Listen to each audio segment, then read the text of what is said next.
और जिस तरह से चनपटिया ने पूरे देश और दुनिया में नाम कमाया है, वहाँ के सभी उद्योग को कैसे पुनर्जीवित और मजबूत रखते हुए आगे बढ़ाया जाए, इसके लिए सरकार ने फैसला लिया है।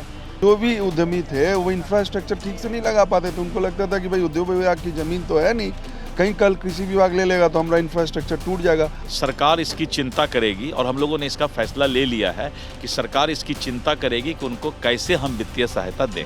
सरकार का क्या हुआ कि कागज़ पे ध्यान रहा, लेकिन मूलतः रूप से वहाँ ध्यान हट गया और किसी तरह का वित्तीय प्रबंधन से सहायता हो या मार्केटिंग हो, चाहे किसी तरह का उनको एक्सपोज करना हो, ऐसा कोई भी सहायता नहीं मिला। 11 इथेनॉल कंपनी है जो कि डेडिकेटेड है, जिसको कि भारत सरकार से समझौता साइन हुआ था कि उनके इथेनॉल के उत्पादन को खरीद होगी। नमस्कार, मेरा नाम सागर कुमार है और आप न्यूज़ हाट देख रहे हैं। देखिए, कल ही विधान परिषद में चनपटिया स्टार्टअप जोन को लेकर सवाल विपक्ष के एक एमएलसी के द्वारा उठाया गया था। और देखिए, सबसे पहले तो कोई आपको बता दें कि सबसे पहले जब 2020 में जब कोरोना जैसी आपदा आई थी तो उस समय इस स्टार्टअप जोन की शुरुआत की गई थी और ये कृषि विभाग की भूमि पे ये स्टार्टअप जोन शुरू की गई थी। तो इसमें प्रॉब्लम क्या हुआ कि जो भी उद्यमी थे वो इंफ्रास्ट्रक्चर ठीक से नहीं लगा पाते थे। उनको लगता था कि भाई उद्योग विभाग की ज़मीन तो है नहीं, कहीं कल कृषि विभाग ले लेगा तो हमारा इंफ्रास्ट्रक्चर टूट जाएगा।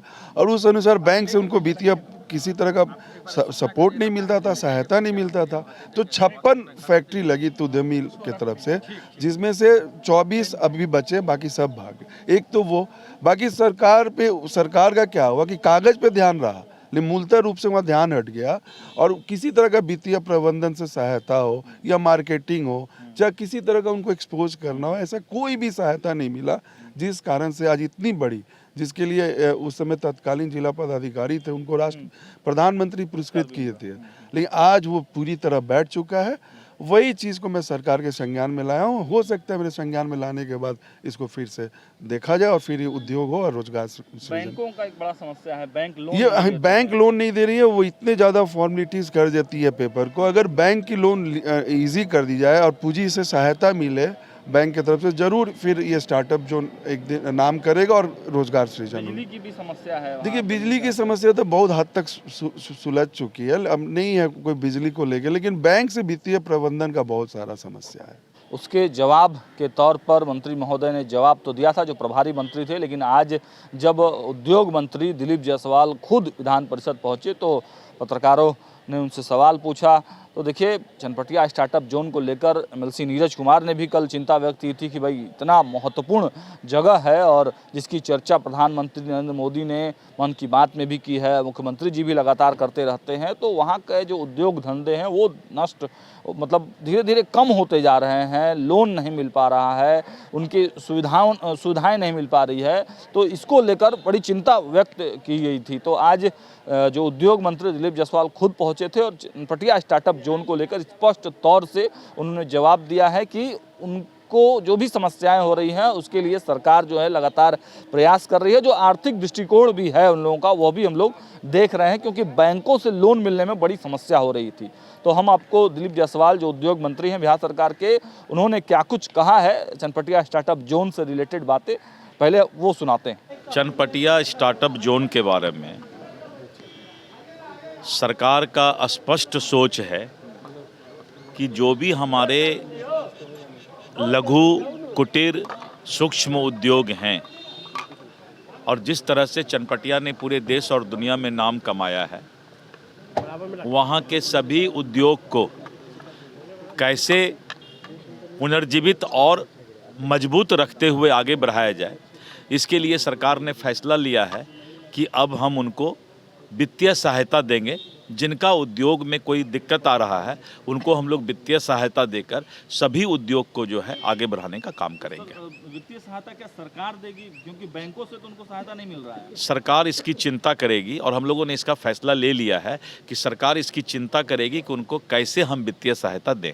और जो भूमि हस्तांतरण वाला प्रक्रिया था सर, वो कब तक पूरा हो जाएगा? कहाँ, चनपटिया में? कृषि विभाग की भूमि थी, वो उद्योग विभाग नहीं, वो चल रहा है, बातचीत चल रहा है। कृषि विभाग के और भी बहुत सारे भूमि हैं जो अभी कृषि विभाग के योग्य नहीं है। इंडस्ट्री डिपार्टमेंट, उद्योग विभाग उसको कृषि विभाग से पैसे मतलब जो वाजिब उसका रेट होता है वो पैसा दे करके हम लोग परचेज करने के लिए, उसको खरीद करने के लिए प्रोसेस करते हैं। इथेनॉल कंपनी बंद हो रही है, उस पर भी सवाल। इथेनॉल कंपनी पर तो कल मेरा दिल्ली से स्टेटमेंट आया है कि इथेनॉल कंपनी 11 इथेनॉल कंपनी है जो कि डेडिकेटेड है, जिसको कि भारत सरकार से समझौता साइन हुआ था कि उनके इथेनॉल के उत्पादन को खरीद होगी। 8 ऐसे इथेनॉल के उद्योग हैं, कंपनी हैं, जिनका वहाँ से कोई समझौता नहीं था। लेकिन उसके बाद भी कल माननीय सम्राट चौधरी जी और राज्यसभा सदस्य संजय कुमार झा जी, मैं उद्योग मंत्री, हमारे विभाग के सचिव, सभी लोग हम लोग कल पेट्रोलियम एवं प्राकृतिक गैस मंत्री श्री हरदीप पुरी जी से मिले थे और उन्होंने सार्थक वार्ता हुआ है और इन लोगों का हल निकल जाएगा। एक भी इथेनॉल कंपनी को किसी तरह का कोई दिक्कत नहीं होगा। और मैंने सदन में भी बताया कि मात्र 2 दिन और 3 दिन यानी कुल 5 दिन ही फैक्ट्री बंद हुआ है दिसंबर में, जिसकी सूचना मैंने सदन में भी दिया था। और आगे भी इथेनॉल कंपनी को कोई दिक्कत नहीं होगा, इसकी चिंता सरकार गंभीरता से कर रही है। तो आपने सुना कि दिलीप जायसवाल ने क्या कुछ कहा। जो भी कमियां हैं, जो ठीक तरीके से काम नहीं हो पा रहा है, उद्योग धंधे धीरे धीरे वहाँ पर कम होते जा रहे हैं, बिजली की जो सुविधा है वो ठीक नहीं थी, उसके बाद जो ज़मीन ट्रांसफ़र की बात है वो ठीक नहीं हो पा रहा है। तो उन सब विषय पर गंभीरता से विचार किया है और उन्होंने कहा है कि जो उनको फंड मिलने में प्रॉब्लम हो रहा है तो उस पर भी हमारा ध्यान है। साथ ही साथ इथेनॉल कंपनी जो है वो उस पर संकट मंडराता जा रहा था, ऐसी खबर निकल कर सामने आई थी। तो उस पर भी स्पष्ट तौर से उद्योग मंत्री ने कहा कि बिहार में इथेनॉल कंपनियां जो भी हैं उसके हितों की रक्षा के लिए हम लोग लगातार प्रयास कर रहे हैं, काम कर रहे हैं। इस खबर में इतना ही। देखते रहिए न्यूज़ 8। बहुत बहुत धन्यवाद।